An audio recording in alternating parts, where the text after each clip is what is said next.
Hello,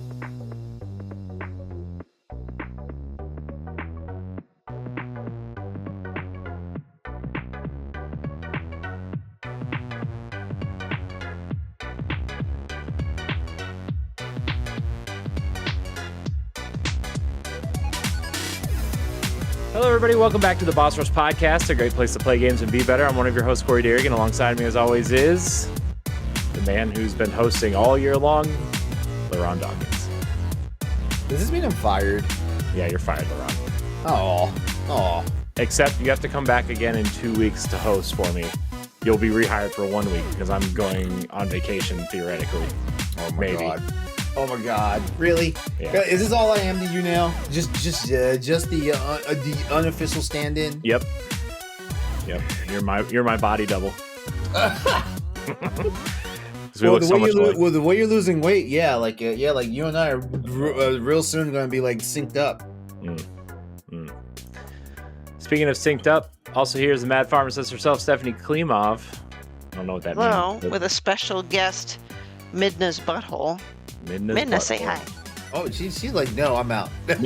For you audio like, listeners, unhand me. She's like, unhand me, woman. Midna's a cat. Hey, you know what, Corey? At least you're taking a vacation. You better not work while you're on vacation. The thing is I have to work while I'm there, so No. it's not really a vacation. No. I've actually been thinking about canceling the vacation because I can't. What? Wow. Yeah. So TBD on that, everybody. I might be here in 2 weeks. Didn't Hopefully. you just have a vacation though? Didn't y'all just go like Disney or something? No. No. Mm-mm. I could have sworn y'all just went to Disney. I'm not saying like We went last February. Oh, it's been a year. Okay, I could have sworn. Unless somebody went without me, and I just I don't know. You Disney adults, like y'all, like I feel like every two children under the age of 7, sir. How old is your youngest? He's going to be 4 at the end of March. He doesn't understand that yet. Yeah, he does. He knows there's something wrong with a 6 foot tall Mickey Mouse and confused why it exists. While he's sitting there trying to eat his waffles like a human. Well, I mean, a 6 foot tall Mickey Mouse is not something you want around your waffles in the first damn place. There, but it's cool when he wears a chef hat. Anyways, speaking of 6 foot Mickey Mouse, also here's PK Power Pack 9. What? I don't know. Yeah. I can't hear Pat. What? His mouth is moving and I can't hear him. Seriously? Can any I can of hear you guys now. hear me? I can hear you now. You're very quiet though. Why? It's like the thing is right in my mouth. Yeah. Maybe not. I I don't don't know. Everybody open your ears for Pat. Hi, Pat. Hi. Wish I could make this louder, but I can't. I don't know how. No, it's fine. I'll Maybe if I don't. I'll boost you in post, Pat. I'll boost you in Yeah. post. Yeah. Yeah. So how's everyone doing? Everyone good? Nobody's falling apart yet, are they? My back's on fire. It's on I don't know. fire. It's I'm wasting away. Talk me again tomorrow. Like I don't like it's been a hell of a week. Yeah. Well, And it's only a Tuesday. I'm aware. I started my new job yesterday. Yeah. How's that going? Is it fun? Is it good? Well, it's orientation, so it's not really reflective of my real job. Yesterday, I was taking a mandatory sexual harassment course, and I fell asleep. Oh boy. Mhm. Oh boy. Oh, see, Wow. even Boss Rush account fell asleep. But I don't know. I did meet the team virtually this morning, and the veteran of the group, in a sense that he was working there. He's been there for like 20 years. He's like, welcome. Yeah, this job's going to be really hard and a lot of work. I'm like, thanks. So happy to be here. Wow. Maybe it's like a generational thing, you know? Yeah. Maybe he's does he seem like one of the kind of people that would joke around? No, No. no. He's an old curmudgeon, which I'm not being ageist, because I find myself as identifying as a curmudgeon most times. I think he's Same. just trying to, I don't know, maybe I don't know, rite of Relate to the passage. millennials. Yeah, I know. He's sticking it to the millennial because he's a boomer. That's what it is. Hmm. Just kidding. It's Oh, been fine. you're going It's boom. fine. It's your job now. You like it. You gonna buy a Mhm. shirt that says it's fine, Stephanie, and give it to him? Mhm. Yeah. It's fine. It's all good. Yep. It's all good. Well, I guess we should probably get into the show, huh? If you're listening to this, hello, welcome to the Boss Rush Podcast. We are part of the Boss Rush Network. You can support us on Patreon, patreon.com/Boss Rush Network, where you get early access and exclusive perks like the Patreon pre-show of this show, the one-up show from Pow Block, early access to book club and expansion pass, and all those cool things for as little as $1 a month, or you can become a Patreon producer at $5. But if you can't support us financially, no big deal. You can head it over to our YouTube channel, youtube.com/Boss Rush Network. Hit the subscribe button, like the video, comment, hit the notification bell so you don't miss an episode, and make some friends. You can join the Discord and check out all of our content on bossrush.net, including reviews, features, Boss Rush banters, listicles, and more. All right. We got all that cool, fun stuff out of the way. LeRon, What's up? I'm kicking it to you. Oh yeah. I'm passing Why it are you kicking it to me? because I'm passing it. Okay. Well, I mean, does anyone have anything coming up they want to talk about? Oh yeah, that stuff. Yeah. I was like, why are you kicking it to me? I don't know. I forgot that was a thing. Jeez. The doc is over here, LeRon. I'm looking over here. Okay. Well, my doc's over here. I'm looking over there. Oh well. My doc's this Anybody way. got cool things coming up? I sure don't. Nope. Same. Oh, Wow. I guess Wow. I'm the only one that's working here. We're all boring. I didn't say. Oh, I you think I you're the only got ones book working? clubs. Okay, man. I see how it is. I got book club stuff. I always have book club stuff. And unfortunately, it's bad news book club stuff. I promised you guys a double header on well, no, I'm not talking about that bad news. I promised you guys a double header for March, and the game that we were going to do the double on got pushed back. So it's just mouthwashing for March now. Date everything got pushed to June. So unfortunately, we can't record something that hasn't come out yet. Aw. Yep. It's okay. Yeah. It's okay. LeRon made such a big deal about pushing. Does anybody have any cool stuff? And none of us do, except for book club, which is Hey, it's not my fault. You kicked it to me at the wrong segment. I look, man. I don't At the even know how rate to. at the rate we're I've done going, we this. could have skipped this segment. It would have been nothing missed. I've done this. I've done this twice this year. I forget how to do it. I'm basically the newest cast member of the show. Okay? I'm just. I was invited. And we're almost ready to send you back where you came from. That's might be better that way. Stop. Oh man. Anyways, can I kick it to you now, LeRon? Since you passed it back, or we like kicking it back and forth, faking out the defense? Well, okay, yeah. I mean, I'll take it. I'll take it. So Let's make up for this. No, hey, so Nintendo and Microsoft will both benefit from availability of Xbox games on the Switch too.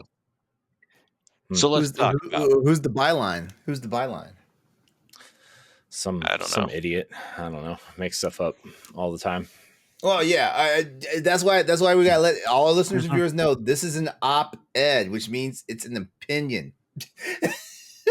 There's no such thing as opinion. Everything's a fact when it comes out of your mouth. And have you ever been on the internet? Everything is real. Mm-hmm. Everything you read and hear is real. It's all factual. Oh, quick sidebar. You know what I'm really hating lately is, and I only see it on Facebook when I scroll because the algorithm knows I like video games. I don't know who's posting it in like these groups, but there are these posters of games that aren't announced, like The Last of Us Part 3 or Resident Evil 9. I think there's another title where like it's a poster for a game that hasn't been announced yet. Like, why are they doing this? Like, I know it's fake. I know this is like AI generated or something. Like, it's really pissing me off. Because they're farming engagement, and they get paid. You get paid for farming engagement. It doesn't matter if it's real or not. And you see all those morons engaging, like, use your brain. Yeah.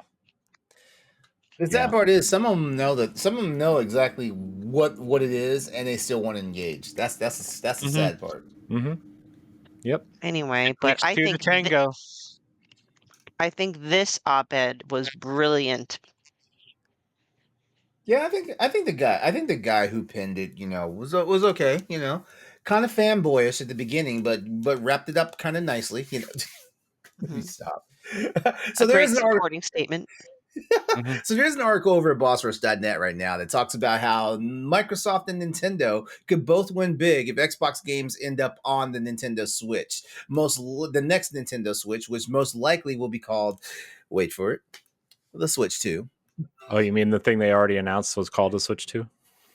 Oh, so that's the official name. You didn't see the announcement trailer? That's 2 minutes and 22 seconds long. I saw that. So wait, that is the real name? Yes. Yeah. Thanks, Nintendo. Nintendo finally grabbed naming conventions. You guys could have just called it the Switcheroo or something. No, they're avoiding they're avoiding the Wii U situation and the new 3DS XL fart knocker, whatever DS naming convention they have. So wait. So now, like, let me see something. Nintendo Switch. Let me see something here. NES, Super NES, Nintendo 64, Game Boy Advance, Game Boy Color, Game Boy. I'm not really caring about the orders, but of all the stuff they've done, and they just now want to start calling stuff in numerical order. Yeah. I mean, look, this is what I've said all along is like the new regime at Nintendo is extremely conservative. Some of them have come from PlayStation, including Gio Corsi. Not that he had any influence on the naming conventions, but there are others that have come from PlayStation that now work in Nintendo Japan. And obviously they see what PlayStation has done with their numbering convention, and it works, right? It's boring, it's bland, it's dumb, but it works, right? Remember that scary time when the PS4 was almost not named the PS4 because 4 is a bad number? Yeah. Codename Orbis. Yeah, but man, I wish they would have called it an Orbis. Look at the system though. It essentially is a Nintendo Switch. So it's like we don't really need to change the name. It's just that better upgrade of the next next generation of that system, where Nintendo usually like completely revamps its hardware to do something completely different. Yeah. I mean, I'm just being that asshole that I like to be when it comes to Nintendo. So my bad. What are you doing, you asshole? Y'all know me at this point. But just imagine being able to play popular Xbox titles on a Nintendo console. Basically, to quote our buddy here that wrote the article, it's a win-win for everyone, and I agree. I agree actually. So yeah, and also handheld. Yes. Yeah. Classic Xbox games handheld. So you can play Gears of War in bed. It's true. You can play Halo in bed. You already can. Not even technically, you can do it right now. Okay. Without the little Nintendo in an oval like emblem on your device. Someone's a hater. Someone's jealous. What are you talking about? I don't know. What are you talking about? What are you talking about? I love playing my games on this thing. What are you talking about? I don't know. That is an Xbox, according to Xbox. Actually, this isn't. I'm currently not playing anything on this one. Like the one I'm playing on is all black, but whatever. That's racist, LeRon. Hey, I like sleek. Dark, never mind. Shut up. Thanks. All right. So you like long and black things, okay? You would have liked that card. You would have liked that hero I pulled in Fire Emblem today. All right, so for Microsoft, all this basically means that reaching Nintendo's huge fan base and selling more games. That's the long and short of that. For Nintendo, it makes the Switch 2 even more appealing by adding a ton of new games to its library. Plus, it could help break down some of the walls between the console ecosystems, making games more inclusive.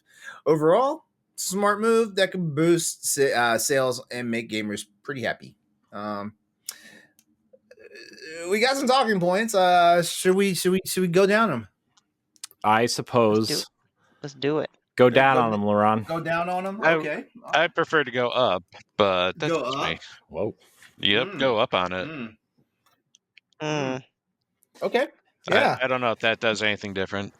Well, that distracted the hell out of me because I just failed to put my ROG ally back in the dock properly. So that distracted me enough. Well, there we go. Funny. All right, so real quick, so we got the idea of cross-platform collaboration. You know, where Xbox games be made available on Nintendo Switch 2. This would bridge a major gap between those two platforms. Now, I feel like Nintendo and Microsoft have already been playing footsie with each other for a little while because you know, like certain games have shown up that you know, like at one point were exclusively just Xbox Live games. You know, like Cuphead, for example. And also like let's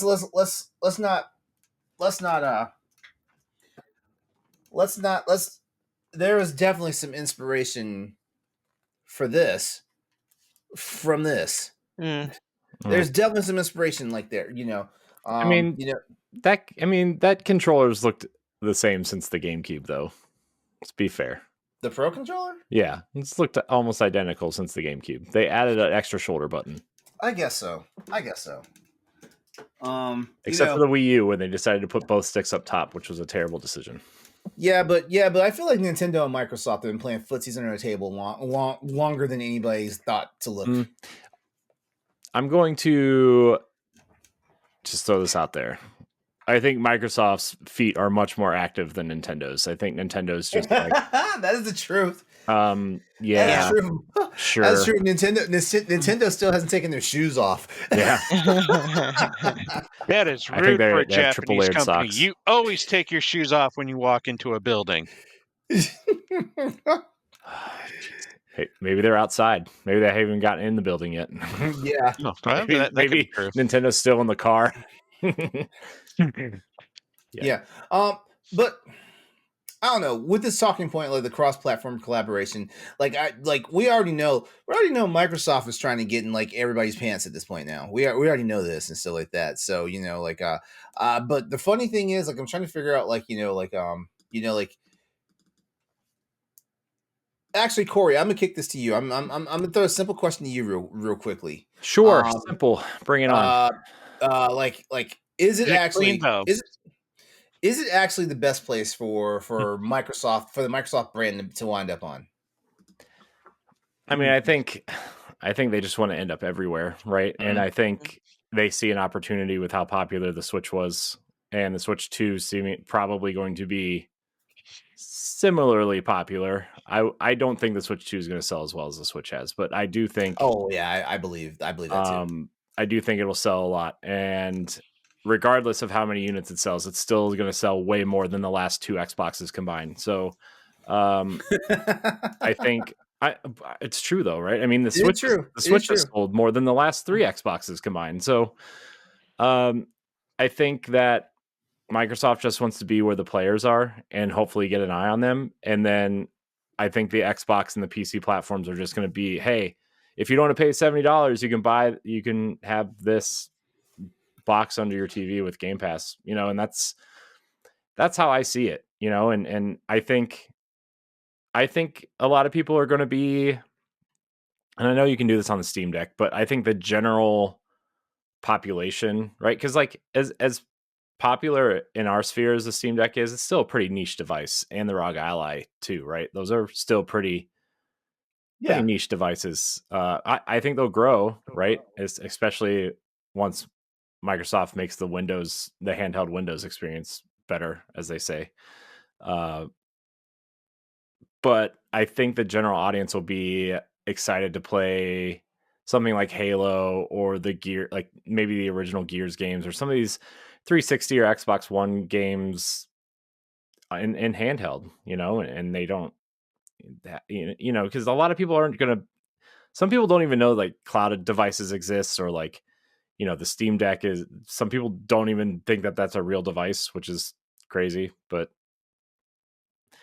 I think Microsoft wants to be where the players are. I think seeing a lot of their games do well on PlayStation has showed them that.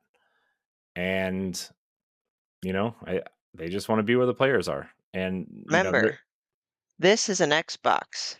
This is not an Xbox. It's a cat box. I guarantee if we plug the right thing in there, it could be an Xbox. No. No. PC powered by kitty farts.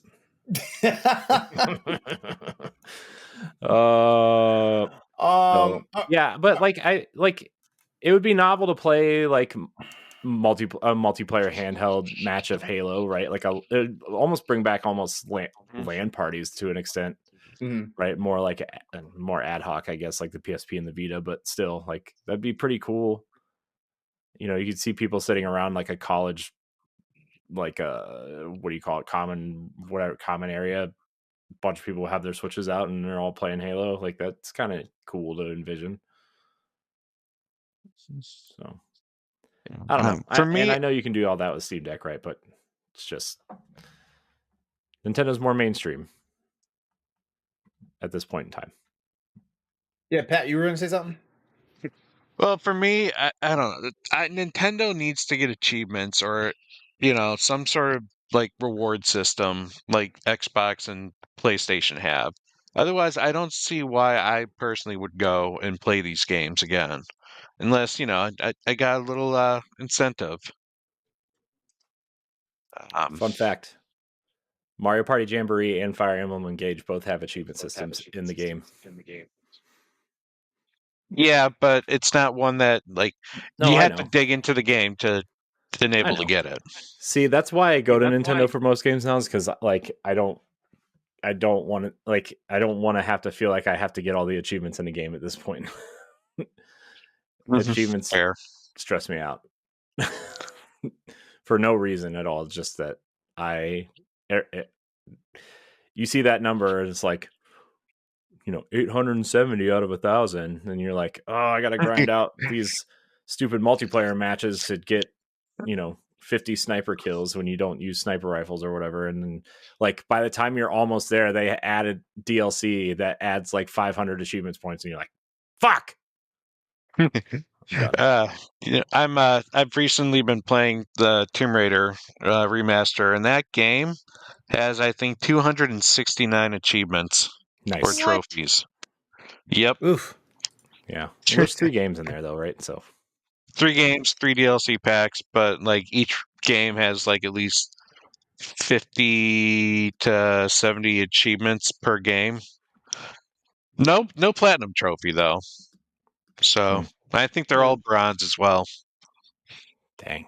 But it's still a lot of trophies, and it's definitely padding my trophy numbers.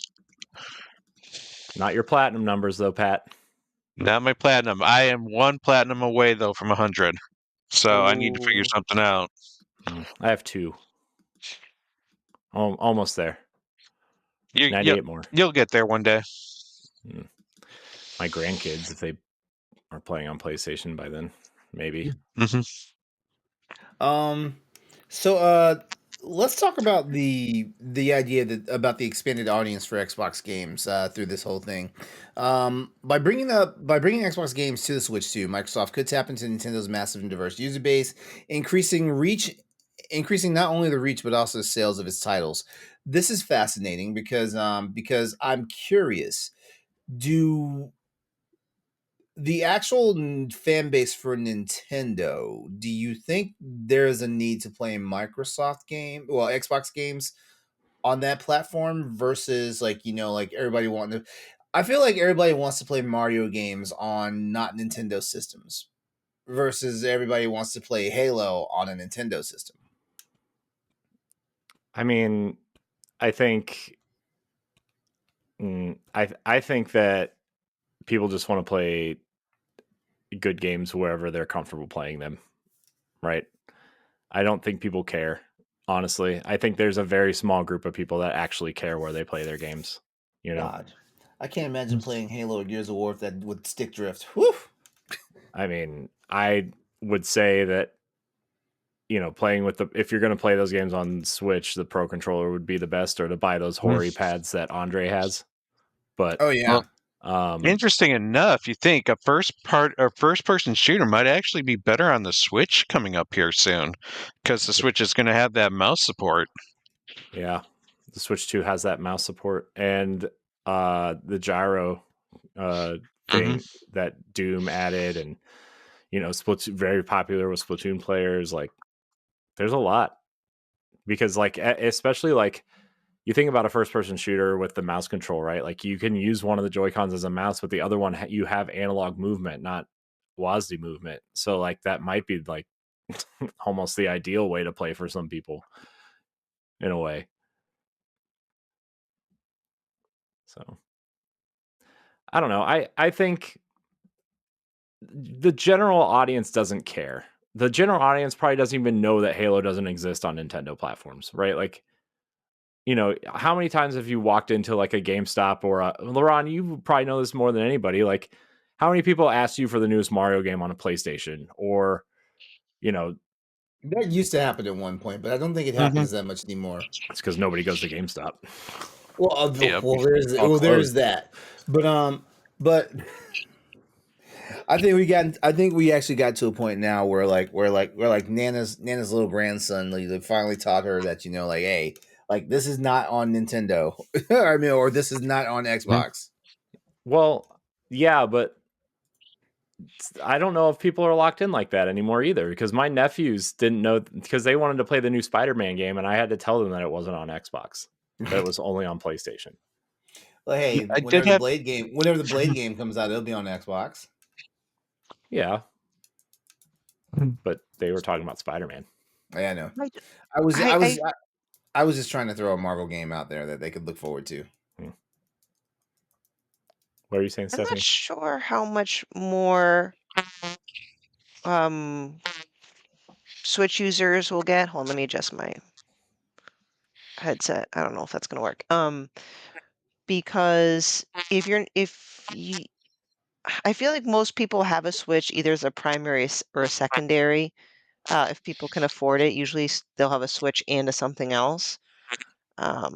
If anything, bringing some Xbox games to Nintendo platforms might help with the stigma of Nintendo being just the kiddie console, maybe. But I don't know if it'll move numbers necessarily. Yeah. Here's what it is for me specifically. I know I'm a very specific case, but I have been trying to eliminate as much choice as possible. And so if I can be like a one console, one whatever gamer, and I can play most of my games on one system, that's the system I'm going to be drawn to. You know, there's too many choices to play games on, and there's too many subscriptions and too many, you know, places to there's just too many places to play games, and the accessibility to these games is just, with the digital storefronts, is just a nightmare. You know, like for somebody who like can't focus on just like picking one thing, right? Like, I download stuff from Game Pass all the time. I never touch them because there's so many games and I want to play them all. And then I look at the games that I have downloaded and I like freak out and then just go straight to like Destiny or Disney Dreamlight Valley or something, right? Because like there's just too many choices. I don't know what to start, you know. So I think at least eliminating like one or two storefronts from my life will, you know. And the Switch's store doesn't work half the time, so like, you know, that eliminates that too. Oh, the Switch store is so bad. Please fix. They definitely need a better user interface there. Yeah, please fix. True. I mean, it could definitely be a good thing. There could be a lot of benefits, especially with more of the online influence of Microsoft getting onto a Switch. Like we mentioned, the ability to play like shooter games, since most Microsoft games usually have a multiplayer aspect to them. Maybe it could entice them to fix the storefront and just overall make the internet connections a lot better, or like just because Nintendo still feels like they're lagging behind on a lot of like online benefits that other systems have. Yeah. And I think they do want to fix that though. I think the first step was obviously this Nintendo ID, your Nintendo Switch ID, right? Like where all your games are connected to the same account now, right? Like I think that was the first step. Yes, they were behind on that, but they're there now. So, that's the first step.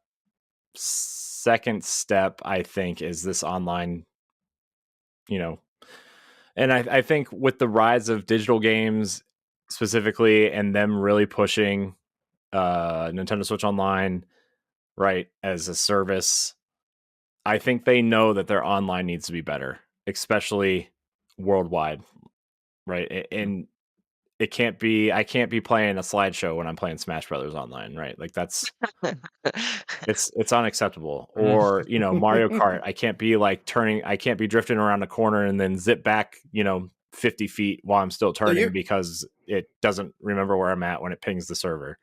So you're thinking if Microsoft and Xbox has a presence on Nintendo, it could actually help like fix some of their deficiencies, like as far as their hardware goes. I wouldn't say Microsoft is going to influence them one way or another. I think Nintendo in general knows that they need to fix that, especially if they're going to start pushing online games and dare I say live service games, because they will do that. The more and more I have been doing research on these dumb mobile games and the other games that kind of like the franchises that surround these mobile games, like there are very clear paths that they can take and they probably will take with, say, the next Mario Kart. They will take it. So,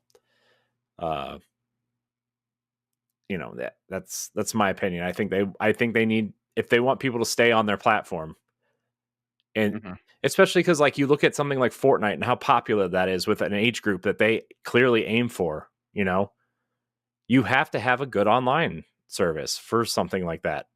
Yeah, you're right. And if your online sucks, you're not going to get the Fortnite kids or the Minecraft kids, and they're all going to go play other places.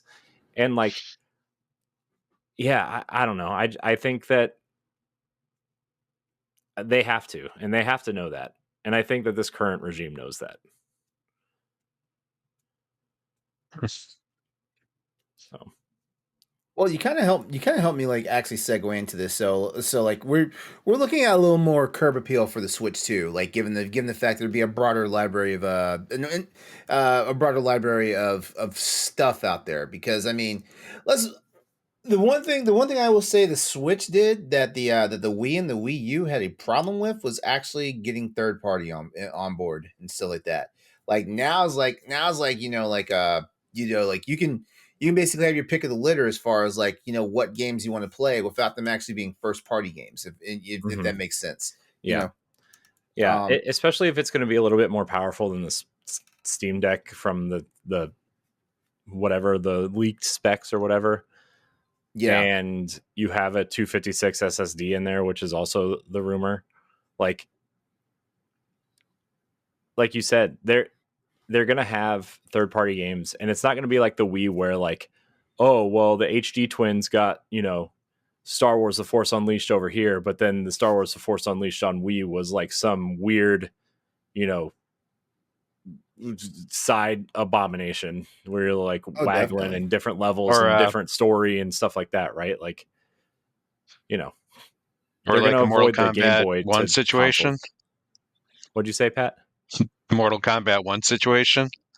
Yeah, I mean, but even then, like that's still like the same game that they ported down, right? It's not like it's not a totally different game like a lot of games were on the Wii, or even look at their handheld line. How many games from major franchises that they like the best example I can think of is like Tony Hawk 2, right? You guys ever play the GBA version of Tony Hawk 2? It's sick. It's awesome. It's one of the best GBA games. But it's totally different from the console versions, right? It's isometric, a lot of different types of missions, some different, skater levels. Like it's just different, and Nintendo, I think, sees, whether they intended to or not, I think they see a path where they can be the middle ground for these companies and be like, hey, you don't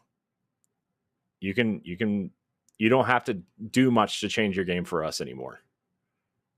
And I know Square has mentioned that on record. I know Ubisoft has been out there kind of saying that they're going to put their games, like having something like Assassin's Creed Shadow on the Switch too. Who knows what the frame rate's going to be like, but to have something like that, that's comparable to the modern console versions is like, okay, let's see.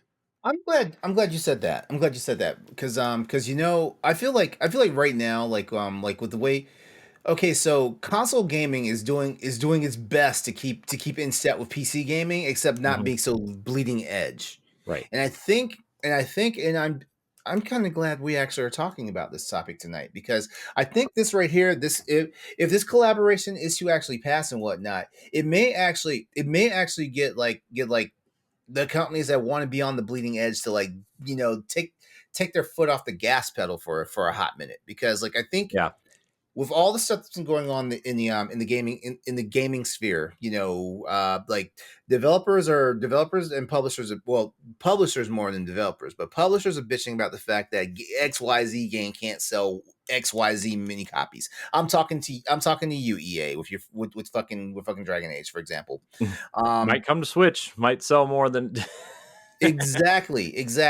And it was, but here's the other problem too. I feel like unrealistic expectations because of bloated budgets and the fact that we have to have these games on the most like iffy spiffy, like hardware.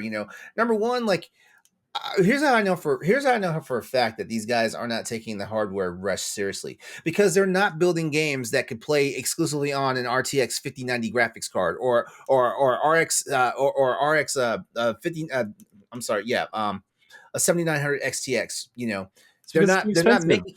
Well, true, exactly, but the thing is, right?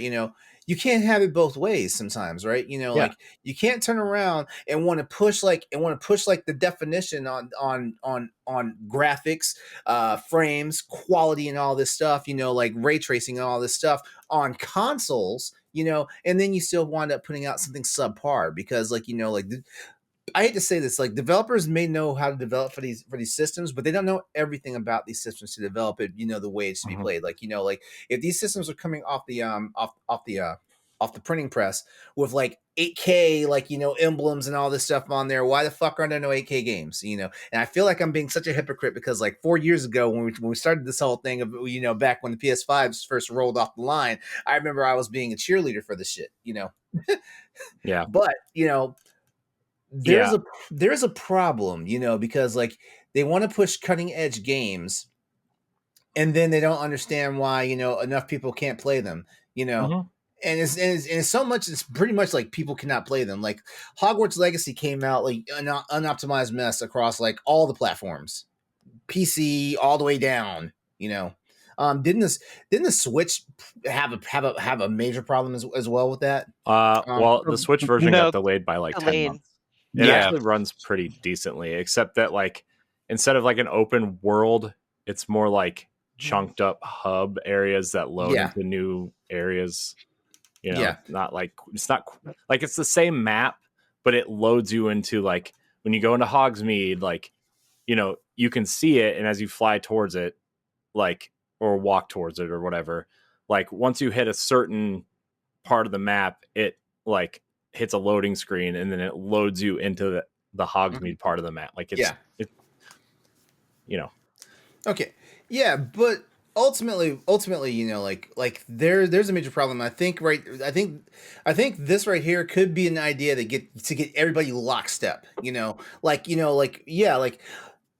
also, like, PC Master Race, we're always going to be out there. We're always going to be outliers, because, like, if we have the money and capability and to do what we can with these games, then we're always going to do them and stuff like that. But at the end of the day, like, most people just want a good game that has a decent story, looks pretty nice, does not have to look like it, it rolled out of like Marvel Studios as far as like their CGI, even though that's kind of questionable as last few projects they've done,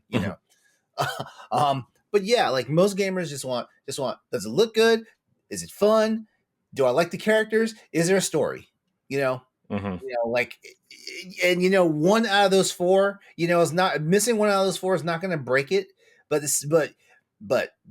more than two or more of those will break your game and stuff like that, and nobody's going to buy your shit. I heard one of the massive things I heard about Dragon Age, even though I have the game but I've never started. One of the massive things I heard about Dragon Age is like the story felt like like fan fiction writing. Yeah, so. Yeah, so I feel like I'm getting off topic, so someone reel me back in. Yeah, so I think a lot of people also forget that Nintendo literally bought a porting house based in Miami to help third parties move their games to Switch 2, since it's built on the mobile architecture and not x86.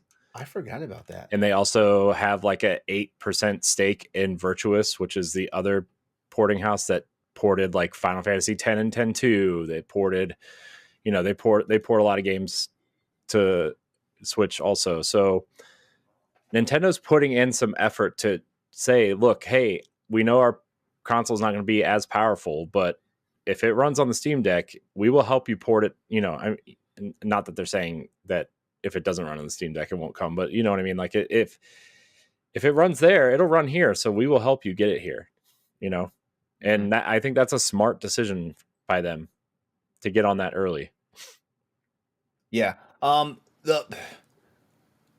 feel like everything that we just talked about also rolls right into this final talking point, which is like it's a potential for increased revenue. I just mentioned it like a few seconds ago, talking about like how like there's like this gold rush right now. They have like the best looking, like shiniest thing, but it's poorly optimized, and stuff like that. So yeah, like both companies could stand a lot to gain from this financially. Microsoft through their expanded game sales, and Nintendo through higher console adaptation and software sales, which Nintendo might not be putting it out there, like please sir, can I have some more, but Nintendo wants that shit. Especially when they're looking at a follow-up console that is not going to sell gangbusters like the predecessor did. Yeah. By the way, if you were wondering where I got that story from, it's over on bossrush.net, and our boy here, Corey Derrick, actually wrote it. Yeah, I wrote it. Yeah. Yeah. Also, like increased revenue, like you said, LeRon, like Nintendo gets 30% rip off of every Microsoft game that'll be sold there, right? So, that's a nice jump. Their shareholders will be nice. Yeah. They'll be happy about that. Yeah, and I know some people were worried that you're going to have to log into your Xbox Live account to play these games. It's like you already have to for Minecraft and Grounded, and they already have your damn information, so just shut the hell up. Yeah, so like it's already gonna make an account. Stop complaining. You already have one. So log in. Remember your password. I feel that way, but anytime I open my mouth and say, they're like, "Oh, you're already a PC gamer, so shut the hell up." And I'm like, yeah, I know. I get attacked. I get attacked a lot, But then again, sometimes I walk right into it, You ask for it. I do not ask for it. I do not ask. You literally say sometimes, "Hit me up at Exodus803 on Twitter. Hit me my DMs. I want to hear what you have to say. Yell at me if you want." Yep. Oh. Love you, LeRon. Gotcha. I'll make it up to you later. I'm so mad at you right now, Corey. My fist has a boner. Oh, wow. Okay then. Anger boners. 2 for 1. They exist. The one I handle business with. Oh God.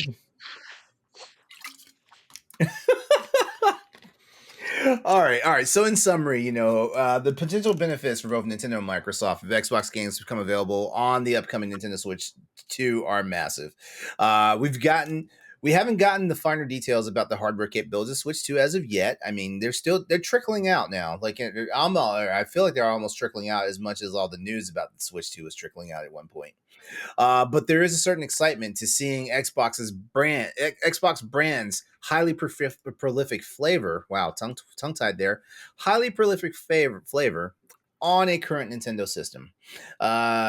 You know, as gamers, we all want to be tribal and keep everything in the family. You know, when it comes to gaming exclusivity, incestuous.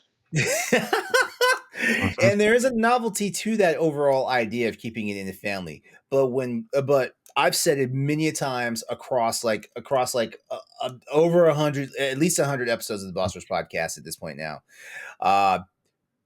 When games are available to more people in more gaming places or platforms, there's a magic there that can hardly be fathomed. So, you know, play games, be better, have fucking fun. Amen. Games aren't fun, LeRon. Yes, they are. Yes, they are. Like I gotta get. And it's sad because I gotta get ready to sunset a game that I've had nothing but fun with for the last 9 years. Mm-hmm. Or no, Monster Hunter is just going to turn into the Destiny community and be like, "Oh, I'm going back to Destiny 1. It was better. 30 frames a second, and no, you know, vault pulling me up on the ledge when I jump and going to unlock the bubbles for my super." Stupid Destiny 1 players. So please, everyone, head over to bossrush.net. Check out the article. The article is actually called "Nintendo and Microsoft will both benefit from the availability of Xbox games on the Switch 2" by our very own Corey Dirick. So check it out. Leave some comments over on the website. Like we want that engagement on the website just as much as we want it over here on our YouTube streams, as well as over on the podcast side on Apple Podcasts and Spotify. So yeah, leave some comments. We would love to hear from you, and maybe we'll come back to this topic when Xbox actually starts putting games on the Nintendo system and see what happens. Speaking of streams, what do we think about doing the show live sometimes? It's been a long time since we've done it live. Well, let me see. Stephanie and Pat were never with us back when we were doing it live. I think I was there for some when you guys were on. For Pal Block, you were, yeah. I don't remember. Wait. Were you? Wait, Stephanie, were you? She was here when we came back. Well, yeah, you and I got here around the same time, yeah. But were you actually doing podcasts at the same time? I'm pretty sure because I remember a couple people asking when I'd be going live, and then we'd start late, and they're like, "No, you're not on there yet." I'm like, we haven't started. We're late." Okay, I know I kind of dove right in. You know, the very first thing I ever did live, besides like my own Let's Plays on my YouTube channel, was actually an episode of the Boss Rush podcast, and then it's been hell ever since. Sorry. You know I love you guys. You know I love you guys. It's questionable. Like, without you, there's no me. Okay, all right. There we go. As I've already made like 2 other YouTube channels.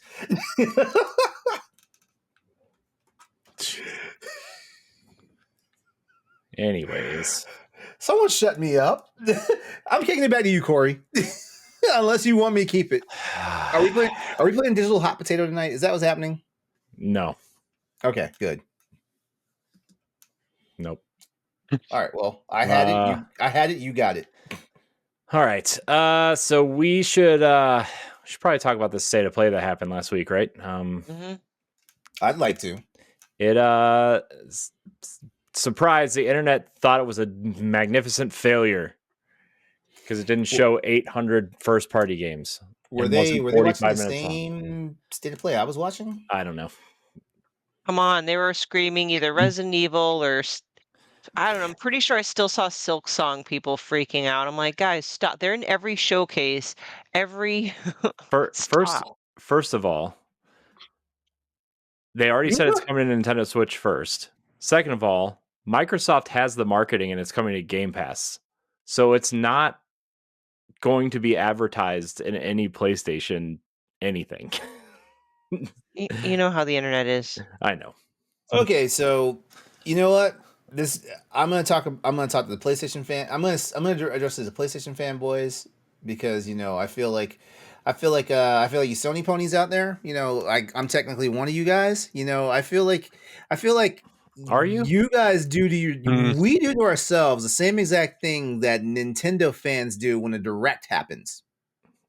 We have all these high expectations about shit, and then we don't get what we want, and then we're like, "Man, this shit sucked, man. Like, what is this?" And I'm trading in my Nintendo system, and I'm trading in my PlayStation. I'm throwing it out the window and backing over with the car and all this stuff. Shut the hell up, like you guys obviously can't appreciate a good show when you get one, and this is a good show. Yeah, it was. Yeah. It was. Why fine. were y'all were so enthusiastic to back me up? What's happening here? I didn't say I was enthusiastic to back you up. I just said everybody was acting like a baby on the internet. Yeah, and I honestly thought this was a very nice state of play. At least, to kick off the year, I think it gave us a lot to look forward to. You know what? Actually, the past few stated plays from Sony have been safe, and yeah, this one was safe too. But I feel like this was a really good one as far as safe, Mhm. ones go. Because I mean, the last time, let's be honest, the last time we had a state of play that was really fucking good, it was actually was when was right before the release of The Last of Us Part 2, and we all know what type of shit show that became. Mhm. No, it's the one that had Astrobot on it. That was a good. Although I think that was actually a That was a showcase. summer that was a summer showcase. Yeah, that was in State of Play. I guess I don't know why Sony has two different names for their showcases. Mhm. It's like just use one. Yeah, I actually like State of Play overall. Showcases sounds so generic, and besides, like someone else is already using Showcase as their whole thing, so let them keep it, And this is not me slighting Microsoft and Xbox because like someone has to use it, and I'd rather Microsoft use it than Jeff Keighley. To be fair, Xbox also uses the term direct in That is true. That is true. But As a we matter of all fact, know how great Microsoft's messaging is on things. yeah. As a matter of fact, isn't their next thing called a direct? No, their next thing is the summer showcase. I Yeah. thought they were supposed to have an ID showcase at one point here. Who? An ID What? one? An indie showcase? Xbox ID? I thought that was supposed to that is happen. the next one. That is the next one coming up. I don't know. Let me see when that actually happens. But yeah, so it was, while Pat's checking that out, I guess we'll just run down this list of cool games. Monster Hunter Wilds, obviously, a big deal, right? Yeah, LeRon? yeah. That's out what, next week? 10 days. 10 days. Yeah. Is there any early access to that? Yes, there is. If you pre-ordered it. Did you pre-order it, LeRon? Hell yeah, I pre-ordered it Thanksgiving last year. Aw. And I bought the premium edition. Yeah, so there's another way I'm gonna get attacked in my DMs because like everyone knows I'm like never buy a premium edition. It's Monster Hunter. If there's going to be any game that I buy a premium edition on, it's going to be Monster Hunter. Yeah, that's fair. That's fair. Does it come with a statue, or is this just a digital premium? No, thing? that's just the digital. I'm not going that crazy. Not a real fan, LeRon. I'm not going that crazy. No, I don't have that type of money to spend. Plus I feel like if I spent that type of money on a video game product, like I would have to like talk to my significant other and have like and try to defend my life. You trade in one of those 700 ROG allies you're collecting. You could probably get one. I've been trying to sell one to like a really good friend, and they're acting like they don't want to buy it, even though it's like the best deal you're going to get. Yeah, the Switch 2 is coming out now. That ship sailed. Sorry, LeRon. Mm-hmm. That's okay. Hey. That's okay. I already know what I'm gonna do with my original ROG ally. I'm gonna jailbreak it and put SteamOS on it. And then not be able to play online multiplayer games or Xbox Game Pass on it. Yeah. Speaking of Xbox, the ID at Xbox will be Monday the 24th at 1 p.m. Eastern Time. All right. Oh, snap. Yep. All right. It's Giddy up. part of some IGN showcase. So IGN's technically hosting it, but it's some of the bigger indie publishers that are going to be having trailers and reveals on it. So Does IGN have any employees left to do that? I don't know. I'm sure it's all run by an AI. And they're or just an an overworked SEO AI person. farm now. Mhm. So there'll be definitely some stuff next week. So we got ID at Xbox. I think Annapurna also, for some reason, announced a showcase. So To announce that they're They back don't have and employees. they have employees. right? It's like an expansion team for a sports league where they're like, we're back. Here's our new roster. Mm, Although they did hire someone really top notch to run that company. I forget what her name is, but she came from somewhere. I forgot. Can't a figure it out. top-notch person that came from somewhere. Yeah. No, I think they hired someone from Netflix, if I remember, but I don't fully stand by that statement. Anybody else excited for Monster Hunter? I'm playing it. I'm excited for those that'll be playing it. I think I will eventually get it and play it. Stephanie's afraid to play it because there's 3 confirmed spider boss monsters in the game. There's a lot of spider Yeah. monsters. At Some least don't it's even have not one. at least it's not a demonic spider clown train. Then I'll be fine. Hey, there you go. There you go. Nah, just spiders that burst into flames and spew spawns everywhere. Oh, great. Speaking of flames, Shinobi Heart of Vengeance looks really cool. It does, yeah. Yeah, I'm an old school Shinobi fan, so and I remember in the chat I was like, "Is this new?" Like I didn't know. I could not remember if it had been pre-announced back in the Game Awards or if this is brand new. No, this is part of that Sega initiative that they're bringing old titles back. Well, you know what? I want it. Yeah, I'm very excited about this one. Shinobi is another franchise that I missed out on, and I would love that. Cool fact. Like Revenge of the Shinobi on the Sega Genesis, right? It had some premium bosses in there, you know, back before licensing was a thing, right? One of the bosses was Godzilla. One of the bosses was the Terminator. Right. One of the bosses was Spider-Man. The web slinging wall crawling Spider-Man. One of the bosses, another one of the bosses was fucking Batman. And there was a fifth one. I can't remember. Damn. Shoot. It was something that was popular at the time, like He-Man or something. Yeah. Here's the thing, though. Here's the thing, though. Every unless you find a ROM and play it on an emulator, every other version that's been out since then, including what's on the Nintendo Switch Online right now, does not do that. Like they changed all those bosses around. Yeah. I wonder why. Good times.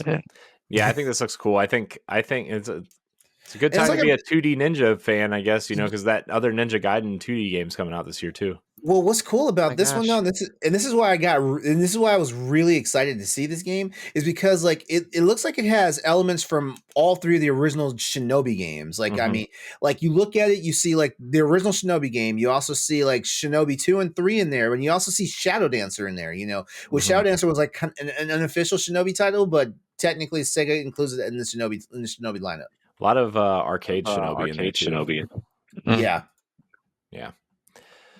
Yeah, when I saw the ninjas in the background on the kites trying to ambush you, I was like, "Oh shit, memories!"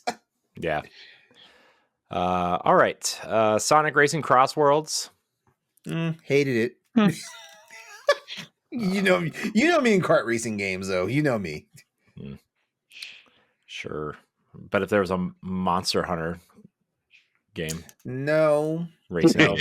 I can picture Rathlove driving a cart. What do we? Yeah, exactly. It's called Monster Hunter Stories. Other Sega heroes are going to be in the game, though, in case anybody cares.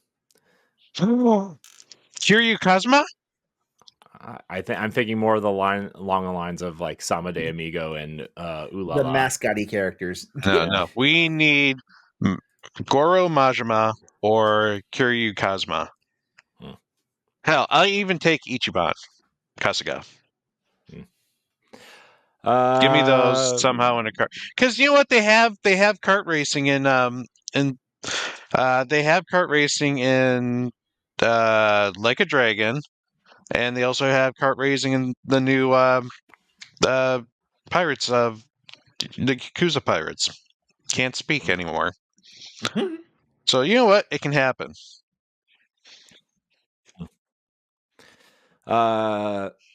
Digimon Story Time Stranger. I haven't heard the term Digimon in a long time. I know. Andre? I'm pretty sure Andre had a man reaction when he saw that one. Yep. You know, these Digimon stories have been going really different. I mean, I don't know what the Digimon universe is like, but like you had the last one was like a survival visual novel game with Digimon elements, and this one looked completely different too. It's like they're trying out different things, I feel, with this genre. Yeah. And making it more mature. Yeah. Not gonna lie, I don't care. The next one I do care though. Lost Soul Aside looks cool. It should be awesome. Yeah. In development since like 2014. It was announced at least back then. Wow. I'm a little lukewarm on this, but I do have my eye on it. Yeah, I mean it looks cool. The story is cool. I mean not the story of the game, but the story of the studio and the developer is cool. I just it's I think the guy started out as like a solo developer and then finally got a team to help him finish the game, push it across, and obviously it's part of the Sony China Hero project, so which is like their initiative to get games out of China. Yep. So Like a Dragon announcements. Were there that collaboration of Dave the Diver and Like a Dragon is unreal. Yeah, that looked pretty fucking awesome, as a matter of fact. And turning it into a beat 'em up. Yeah, I thought Dave the Diver gonna be amazing. I thought that game was over. I thought that game was done. It's getting a sequel, dude. Dave the Diver Enter the Jungle. Enter the Jungle. How are you diving? Yeah, into the they're jungle? taking Dave the Diver to the jungle, and it's an actual sequel to Dave the Diver. So who knows what's going to happen? I remember when they first announced it, Dave the Diver. I was like, "This is the most generic sounding game ever," and it wound up being an experience. Indie game of the year, I hear. Yeah. It's a game that it's what they sold it as is not what the game is. It's what the game is. Very, very everything. Well, speaking of sequels, Splitgate 2, the alpha is coming. Splitgate was fun. I played it for a little bit, actually. I hadn't heard of this game before. It came out at a time when people were really clamoring for Halo to be good, and Halo 5 was the most recent Halo. I do remember that game. It was. I do remember that game. Halo 3 meets Portal was the pitch, and that game was really cool. And now we're getting a sequel. I hope it does well, because that first game was really good. And then they shut it down because they shut down the original game because they were going to rebuild it and make it better. But then they decided to make it a full-blown sequel instead. And left the servers up for the original. I don't know. But it looks cool. I think it'll be good. WWE 2K25, The Island. Okay. Okay. Borderlands 4. Hooray. Yeah, great. Sooner than I thought. We got to see one of the Randys just annoying the shit out of us as usual. Oh, I thought it was cool. Just kidding. It looks like Borderlands. It looks like Borderlands 3, to be honest. Yeah, I'm like, what else can he do with Borderlands? In my opinion, I will admit I had fun with Borderlands 1 and 2, but I really couldn't get excited for 3. I mean, the joke was that 3 needs to have a gun that shoots out more guns, and they actually made it. So what can you do? And then they had a gun that could walk. Yeah, that was hilarious. Yeah. Split Fiction is coming. This is Joseph Ferris's new game. Looks fun. Yeah, I think the premise is interesting. Yeah. two siblings are writing the same story, but one's in a fantasy setting and one's in a sci-fi setting, and you have to like make your way through the other person's story or whatever. The premise sounds cool. Now here's my question. Did Ed's aneurysm finally explode when he when he saw this game? Because he cannot stand Joseph Ferris. I know. I mean, I really can't either, but I don't judge his games by that. There's a lot of people I don't like in the industry, and just get over it because their games are good. It's like we separate the art from the artist. I love it. Yeah. Yeah, you can't deny it. He knows how to revolutionize multiplayer. Yeah, I mean, he didn't really revolutionize it. Couch co-op. I mean, he just made it popular again. Yeah. Okay. I know what you're saying, Pat. I was Yeah, it's more like I don't even know how to describe it, but it's like just the way that you have to work together and able to succeed. Like couch co-op, one person could do all the work and the other person could stand around, but you both need to be playing the game in a Joseph Ferris game. Yeah. And it's cool reminder that if you are interested in this game, that every copy of the game comes with a second copy that you can play with a friend. Yep. So, yeah, I think it looks really cool. I actually might play this one if I can find somebody to play it with. I'll play with you. Yes. I got team stuff on mine. I'll buy stuff. Directive 8020, which is a Dark Pictures game. That's a guaranteed day one get from me. Guaranteed. I am shocked that they're continuing on the Dark anthology. I thought they scrapped it after The Devil and Me. It's funny that like nothing in the correspondence says is a Dark Pictures anthology game. Like it just they did. They said it's a Dark Pictures. Yeah. No. What I mean is like none of the logos have it. All the press releases have it though. Okay. Yeah. But they rebranded it. It's not Dark Pictures Anthology anymore. It just says a Dark Pictures game. Okay. I wonder if that has anything to do with them being purchased by that movie studio. Bloomberg? Did Bloomberg purchase them? No, not Bloomberg. Someone else purchased them, but I think they are intending to make those Dark Pictures anthologies into movies. But they're still working with Bandai Namco to make the games. Out of all those ones, the only one I think out of all those original games, the only one I think they'd make a good movie is Man and Badon. What about that military one they did? See, the military one had a great premise, but it fell flat. I like the small town one. That one wasn't bad too, but I feel like as soon as I got outside the third act, I was like, okay, what are we doing? Yeah, that's fair. And that one had a Silent Hill vibe, but yeah, exactly.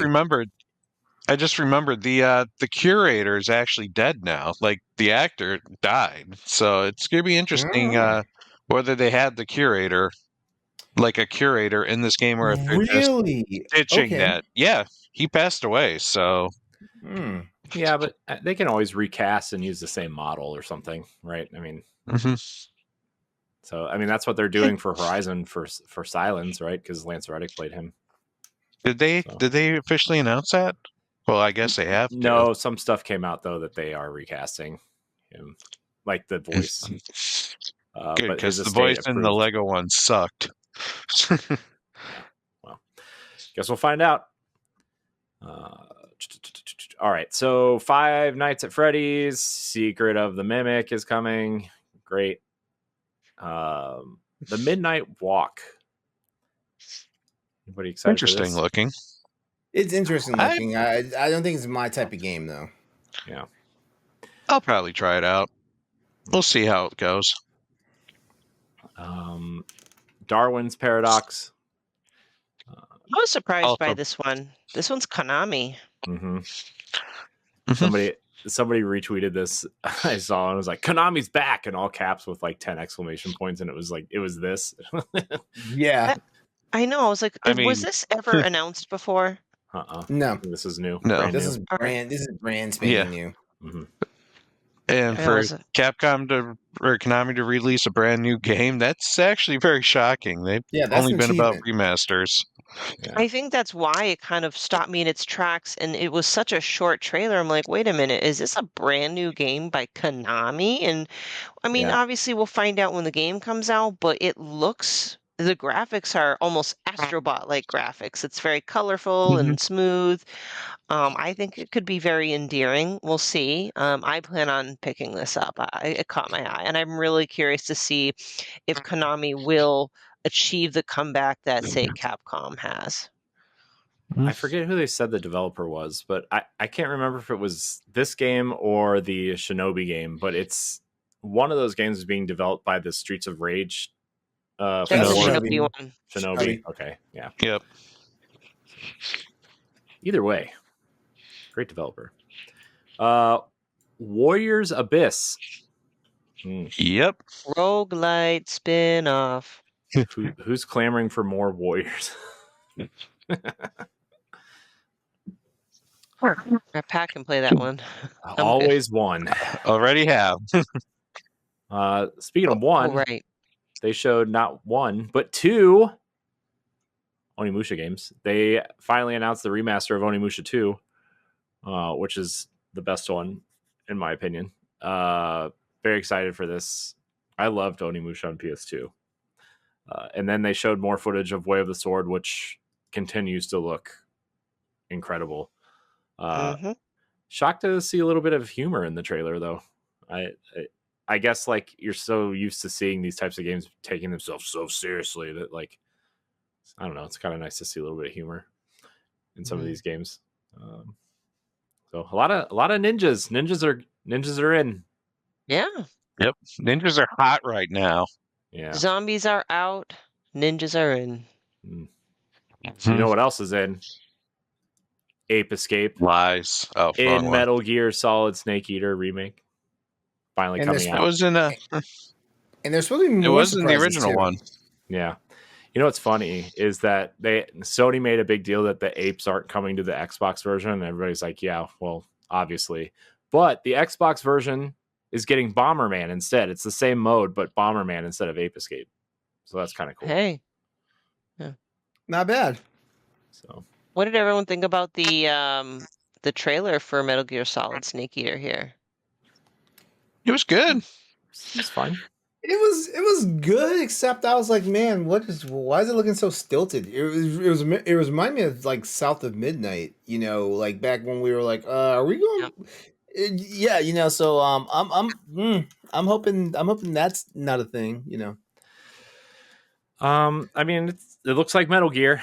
Yeah. I think that's the best you can say for a remake, right? I wonder if they're just going to go in timeline order at this point, in terms of remakes, because I think you can't. I don't think you can make a new one as long as Kojima is still making. So the next one's right? Peace Walker, and then Metal Gear 5.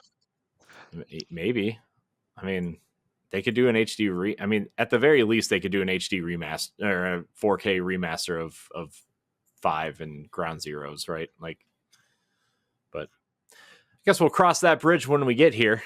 Maybe they'll put out that Metal Gear Volume 2 collection. Finally get Metal Gear Solid 4 off of the PlayStation 3. Gosh, I want to play that one.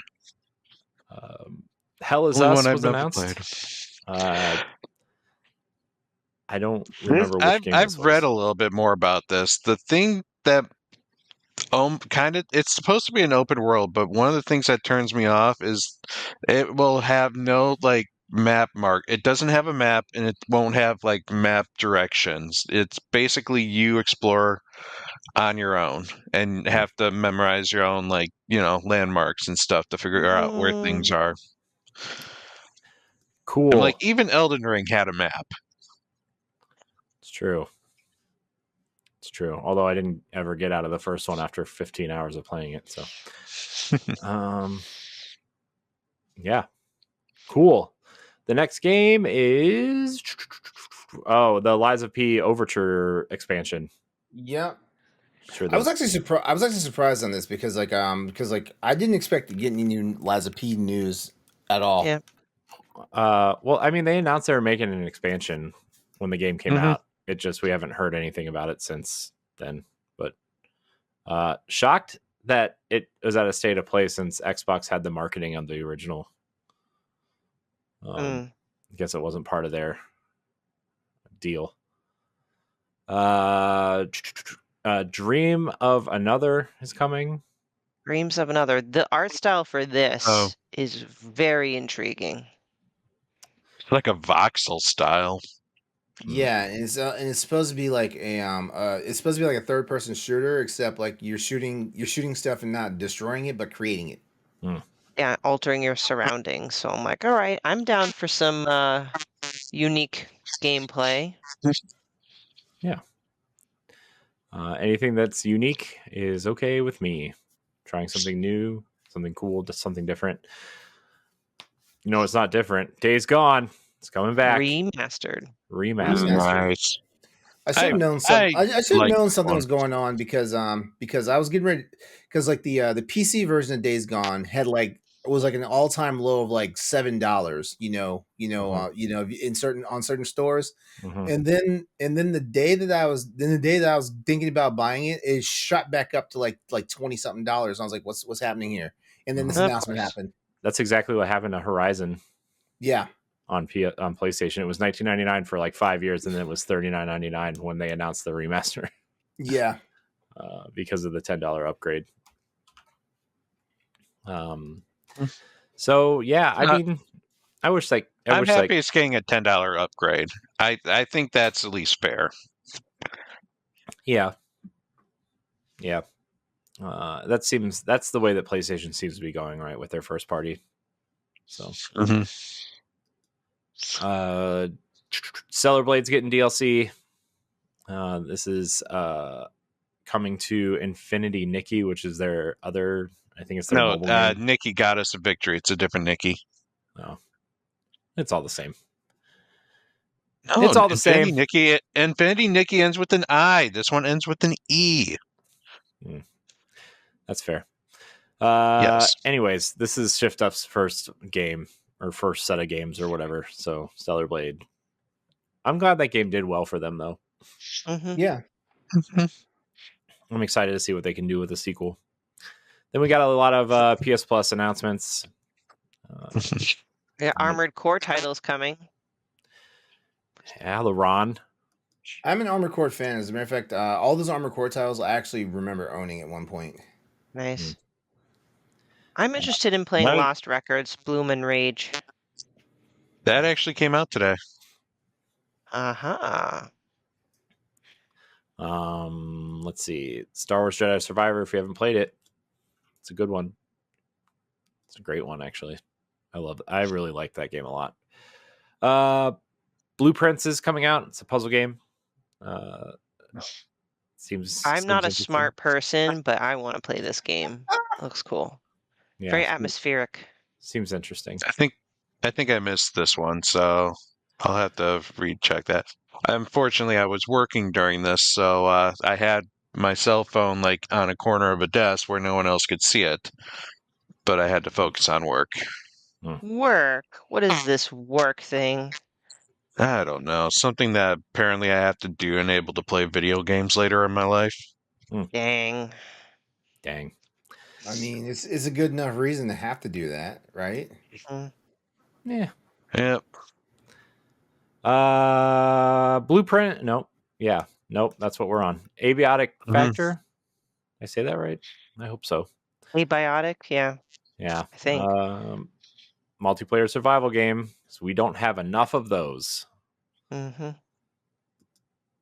Metal Eden. FPS. Seems okay. Jumped over Tides of Annihilation, dude. Tides of Annihilation is coming. This game looks freaking awesome. Yeah, there's a lot of buzz about this game. It seems like people are excited for it. I mean, it looked like it had the action of like a platinum game, so it should be fun.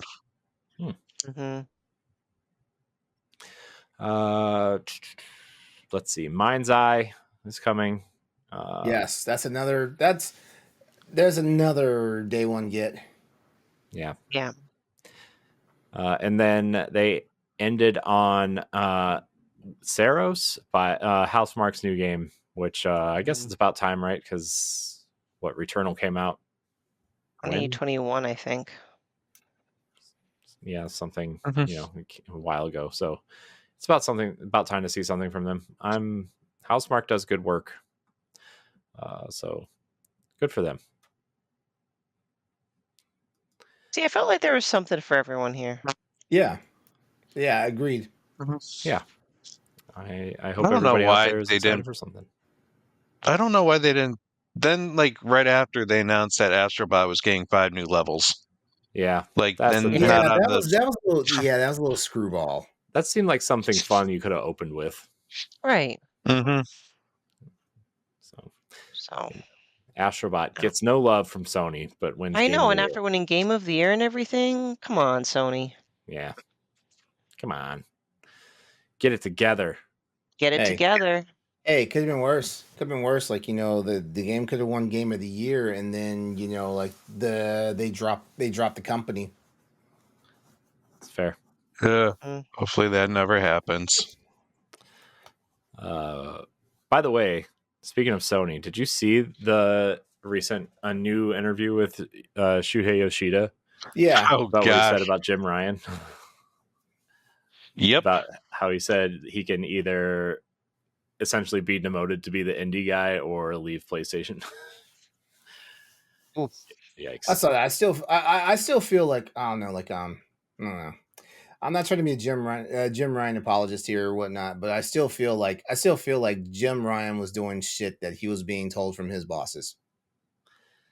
Because I mean, look at Jim Ryan for a second here. Does he look like someone who could just arbitrarily make those type of decisions? I mean, No, he looks like the guy that can tell someone off though to either go down a level or go fuck himself. Yeah. He looks like a corporate Gordon Ramsay. Yes. Precisely. Ding, ding, ding. Yeah. That's what I was thinking.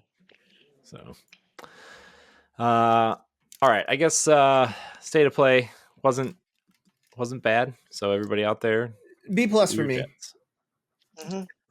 Could be. Yeah. I'm going to agree with you guys. I'll say this: it definitely wasn't as bad as the internet is screaming for it to be.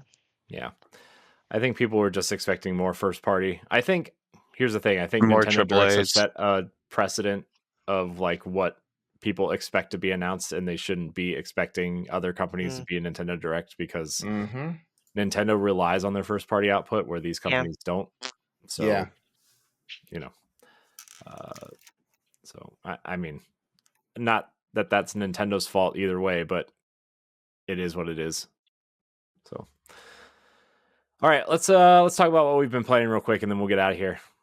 I'm going to go first because I want to. So I've been addicted to Fire Emblem, 2 Fire Emblem games to be exact. One is the mobile game, which I downloaded because I felt like Heroes? playing. Yeah.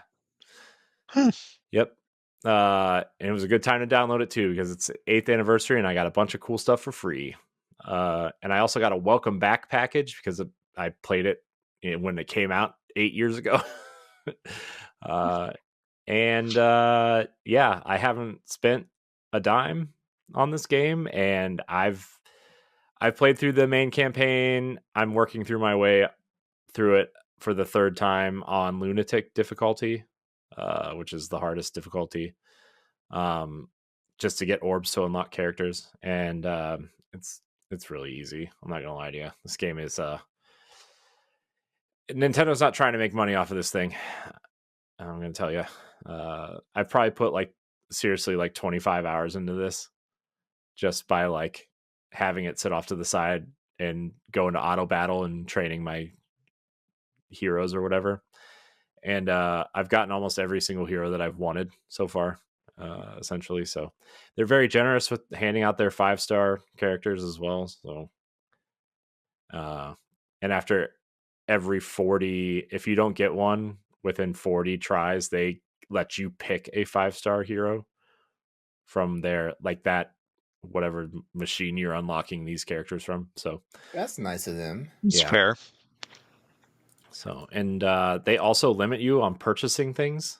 Like if you go into the store and there's something to buy. They're like, you have 3 purchases remaining of this item. So like if you buy one, 2 remaining, and then if once you they're like limiting you on how much money you can spend, which is also interesting, considering that I've played this entire game for free and the online stuff for free and the exclusive maps or the special maps for free, and I've unlocked like 400 of the 1200 heroes already.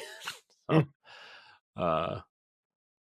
yeah, I don't know, it's fun, but I downloaded it thinking, because I wanted to play something new or different, not new, different, and I was like, this will scratch that Fire Emblem itch I've been kind of having for a while. But it actually led me to download Fire Emblem Engage, and I've been playing that for about a week and a half now. I'm on chapter 10, and I went into it with a different mindset from Three Houses, because obviously Three Houses has the relationship building as kind of like the major aspect of it, and like the combat stuff is kind of secondary, right? Where this one kind of really focuses on your bonds with characters, and the gameplay is kind of the primary function.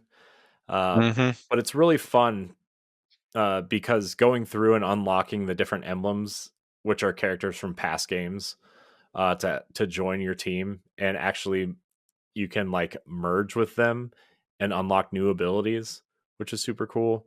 And just coming at it from this is more of a strategy game than a relationship builder that Three Houses was, has actually made me enjoy this game more than I initially did.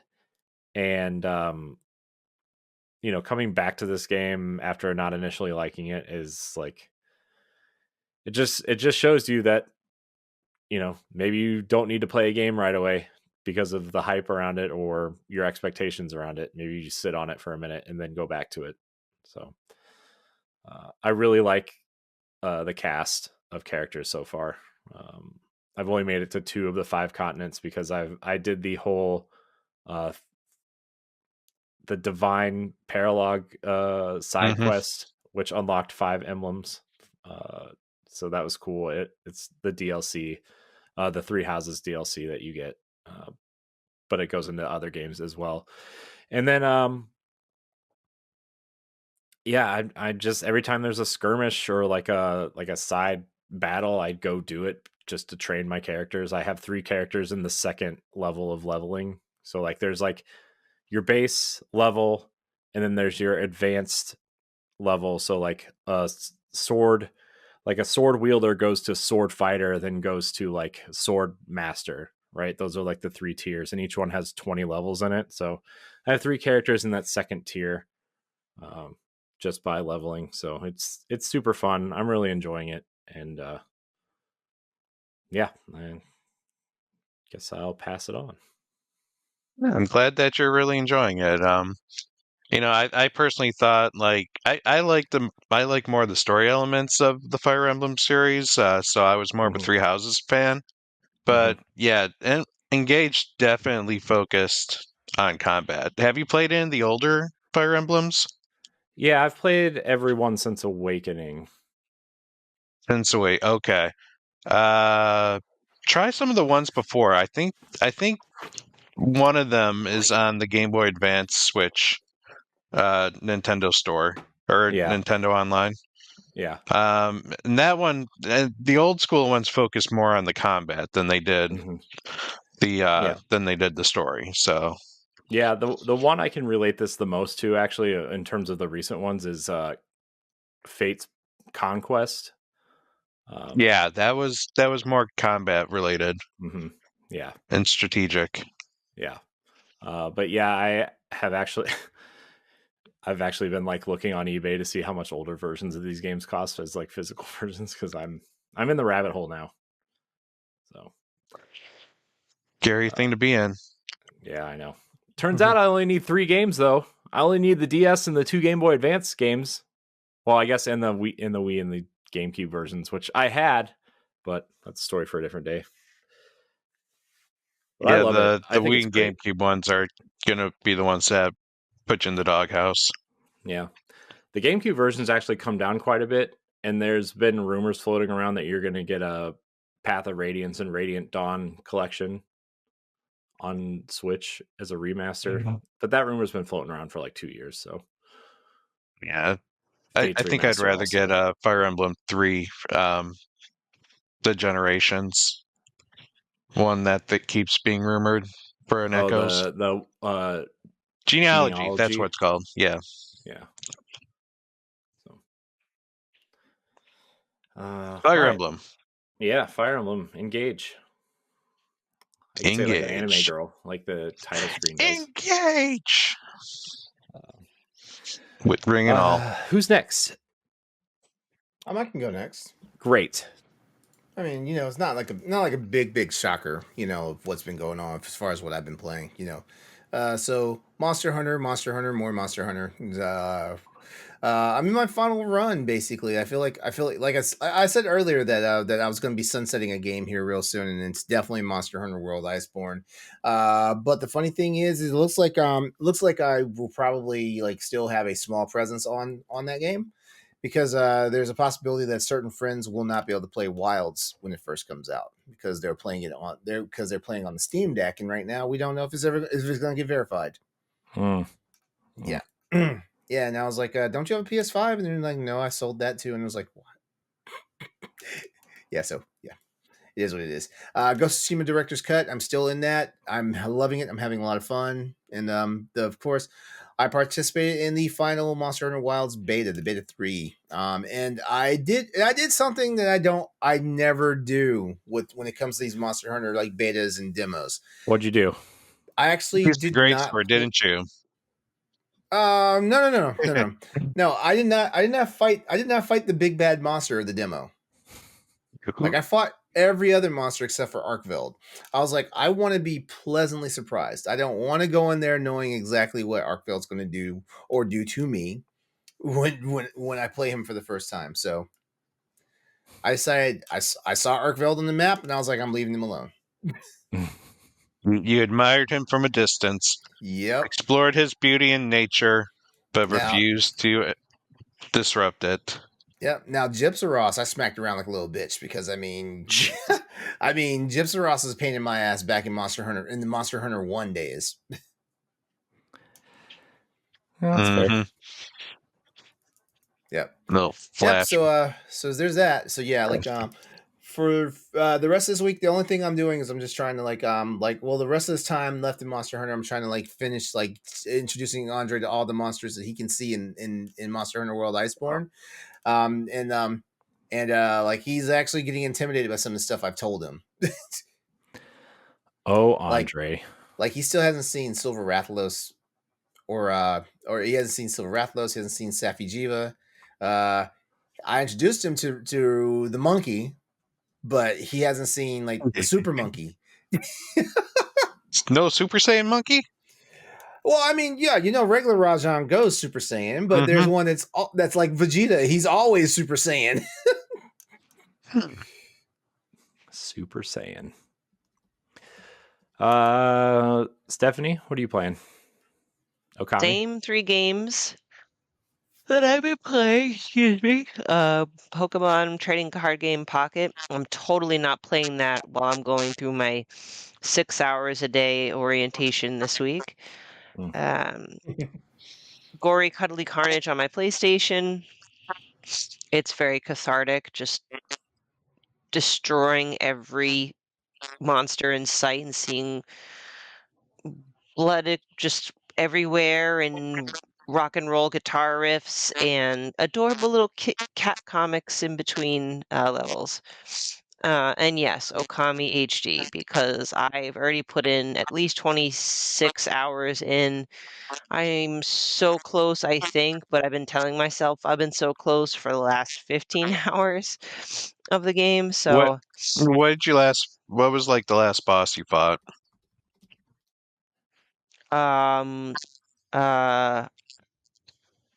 What's the main? Oh, I'm sorry, it's just late. That main monster with the 8 heads. Orochi? The second time. Through the spirit gate. You go back in time or some weird timey-wimey stuff. It's like in the middle of the Frozen level. Okay, yeah, I think you're pretty close. Yes, that's the thing. I got hit with a timey-wimey random thing towards the end of the game, and I'm so confused what anything has to do with anything, and I'm telling myself it'll be revealed in the end, I'm sure. It'll be. Oh, sorry, bad time for me to yawn. I yawn too. I mean, the art is beautiful. Like I said in the pre-show, the foundation of it is fun. Like I love digging up for treasure or making things blossom and getting the gratitude points. Um, I get the concept of exploring different caves and shrines and then fighting a boss, but again, the inverted controls, the unreliable brushstrokes, certain aspects of the game is just disjointed, and the uh, constant oogling at just the companion's not my favorite, but uh, I'm so close. I need to finish it. I'm hoping by the recording next week I'll be done and moving on. Yeah, Oh. it sounds like a rough time for you in that game.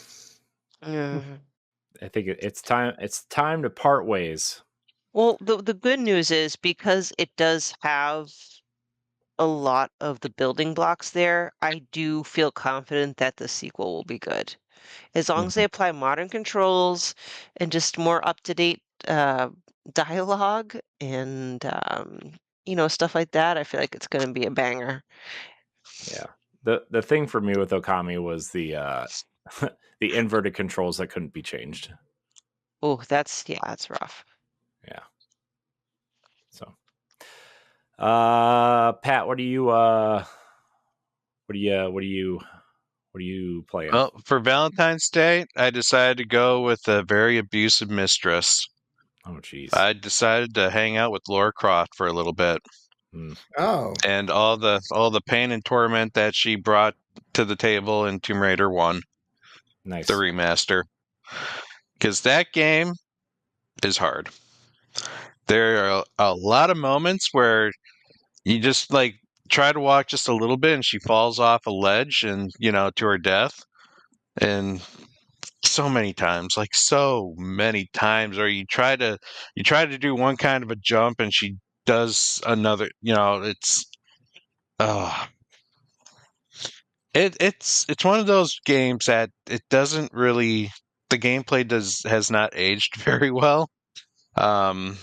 But the Yeah. remaster, I would say, is definitely the definitive way to play this version of Tomb Raider because the graphics are, the original graphics were very rough looking. And so the new one definitely adds a better coat of paint, which you can actually toggle by pushing the start button. You can switch between the original mode and the remaster mode, which I thought was pretty cool.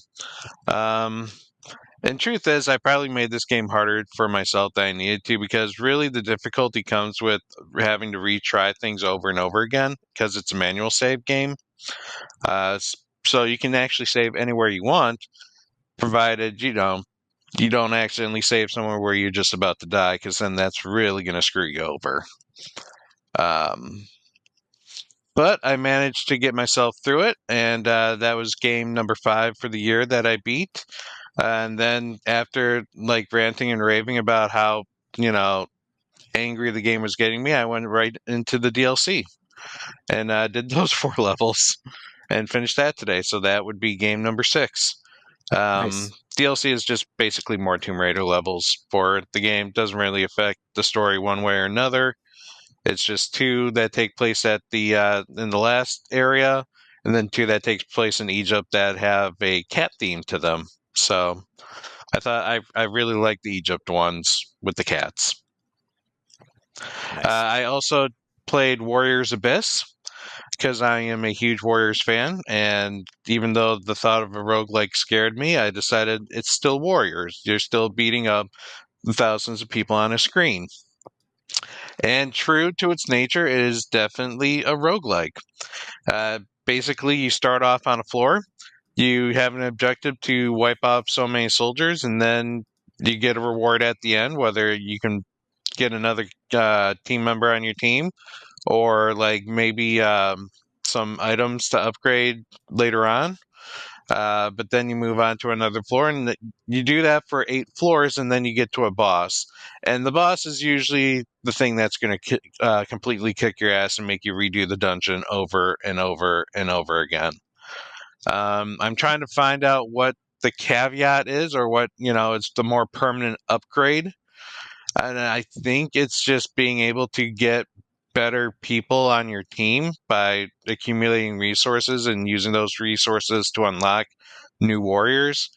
But yeah, it's warriors and it's roguelike. Your warriors get called down to hell because some demon decides to overthrow the underworld king, and so the king needs your help getting his underworld back using the warriors from all the different series. Nice. And then finally, I started up Afterlove EP, the last work from the Indonesian creator Fahmi, who created Coffee Talk. And this was the work he was working on before he tragically took his life. And this is a game that involves a story of grief and trying to overcome grief and move on with your life. As the story starts off with a guy in a band, and his girlfriend suffers some illness that ends up she passes on, and so the game then takes place a year later, where he's trying to get his life back, trying to get the band back, but he's also he might not be fully there yet through just what you can see in the story. This game has not started off that well for me. Like, I guess I was expecting more of like emotional impact like that of been a Space for the Unbound, because the gameplay is pretty similar, where you're walking through a 2D Jakarta,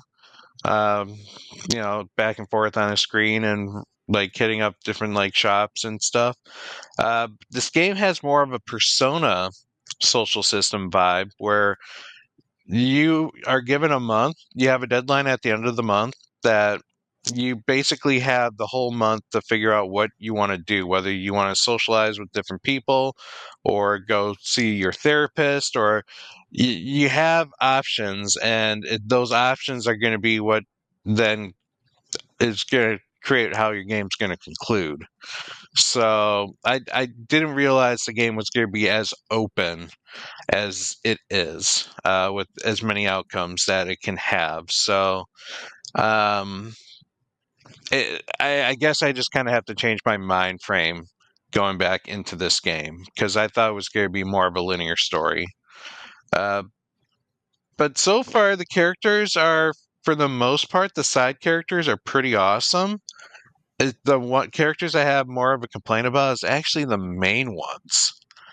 I'm not gonna lie, that the girl is kind of she's kind of a selfish jerk, kind of. So it's like Okay. really hard.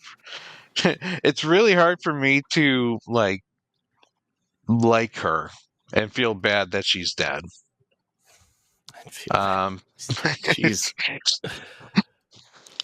But in a strange twist, I mean, I don't really want to go too much into it without spoiling it, but I only just began the game, so I'm hoping by changing my mindset of how the game plays and going forward with an aspect of a direction I want to choose, that it opens up like more like emotion and more understanding of what's going on with the story.